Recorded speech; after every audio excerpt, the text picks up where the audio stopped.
महाराष्ट्र राज्यामध्ये ज्या स्थानिक स्वराज्य संस्थांच्या निवडणुका होणार आहेत त्याच्यात प्रामुख्याने महानगरपालिका निवडणुका ह्या पहिले घोषित केलेल्या आहेत. जूनच्या 10 तारखेला त्याचा जी.आर. निघालेला आहे आणि त्यांनी म्हटलं आहे की 17च्या प्रमाणेच प्रभाग रचना राहील असं त्यांनी घोषित केलेलं आहे, म्हणजे जी.आर. काढलेला आहे.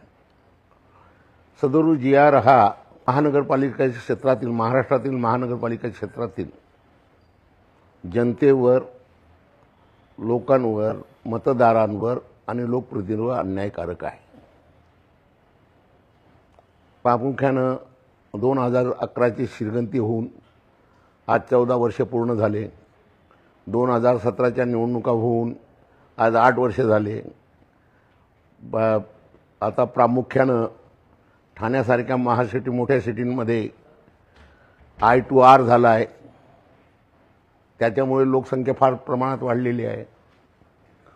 डोंबिवलीसारख्या शहरामध्ये 200 एकरामध्ये मोठा लेवल या गृहसंकुलन उभारलं जात आहे. त्यामुळे महाराष्ट्रात 2011च्या शिरगंतीच्या दुपटीनं आता ही लोकसंख्या झालेली आहे आणि म्हणून 2017च्या शिरगंतीप्रमाणे ह्या निवडणुका घेणे हे अन्यायकारक होणार आहे. म्हणून आमची मागणी अशी आहे की 2011 म्हणजे ढोबळमानाने 2021ची शिरगंती समजून प्रभाग रचना करा, प्रभाग संख्या वाढवा, अनुसूचित जातीचे उमेदवार वाढवा अशी आमची प्रामुख्याने मागणी आहे. आणि या प्रकरणी मी 30 तारखेला माननीय नामदार श्री देवेंद्र फडणवीस साहेब मुख्यमंत्री महाराष्ट्र राज्य, माननीय एकनाथजी शिंदे साहेब उपमुख्यमंत्री नगरविकास मंत्री महाराष्ट्र राज्य यांची प्रत्यक्षात भेट घेतलेली आहे आणि त्यांना सांगितलं भाऊ या संबंधात फेरविचार करा आणि त्यांनी तसंच मला शाश्वत केलेलं आहे. आणि म्हणून आजची ही प्रेस कॉन्फरन्स आपण बोललेली आहे. मी तुम्हाला माझी विनंती राहील सर्व पत्रकार मित्रांना, जनहित, प्रतिनिधी हित या दृष्टिकोनातून या प्रेसला आपण प्रसिद्धी द्या आणि जनताभिमुख हा प्रकरण कसं धसाच लागेल या दृष्टिकोनातून आपण स्वतः मला सहकार्य करा, लोकांना लोकप्रतिनिधींना सहकार्य करा अशी आपल्याला विनंती आहे.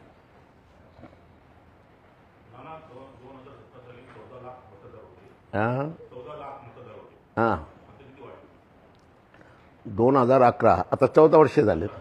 हां असं ती ढोबळमानाने नाही. याच्या पलीकडे माझं जाऊन सांगणं आहे, भारत देशाचं आणि या राज्याचं जो काही कारभार चालतो काय तो 2011च्या शिरगंतीने चालतो काय? 2011च्या शिरगंतीने चालतो काय? मग म्हणून आमचं असं म्हणणं आहे की ढोबळमानानं 2021ची शिरगंती लावा आणि त्या मानानं प्रभाग संख्या वाढवा आणि अनुसूचित जातीच्या कमीत कमी प्रत्येक ठिकाणी 5 उमेदवार वाढवा अशी माझी डिमांड प्रामुख्याने मागणी आहे रिपब्लिकन पार्टी ऑफ इंडिया एकतावादीच्या वतीनं आणि आंबेडकरी जनतेच्या वतीनं.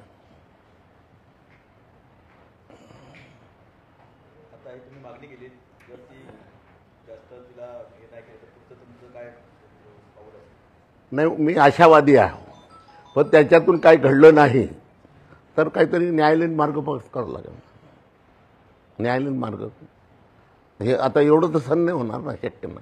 मी तुम्हाला ते एकच सांगितलं ना, या देशाचा कारभार 2011च्या शिरगंतीने चालतो काय? राज्याचा कारभार 2000 शिरगंतीने चालतो काय? याचा विचार करा ना. हा रॉबर कॉमन सेन्स आहे. आणि प्रामुख्यानं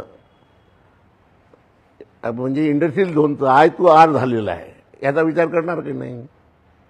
4 FSI झालेले आहेत.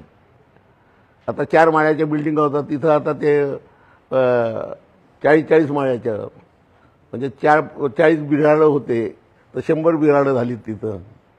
हा सर्व ठिकाणी आणि मी सर्वसाधारण महाराष्ट्राच्या सर्व महानगरपालिकांचा बसून आढावा घेतलेला आहे आणि त्या अनुषंगाने मी लिखाण केलेलं आहे.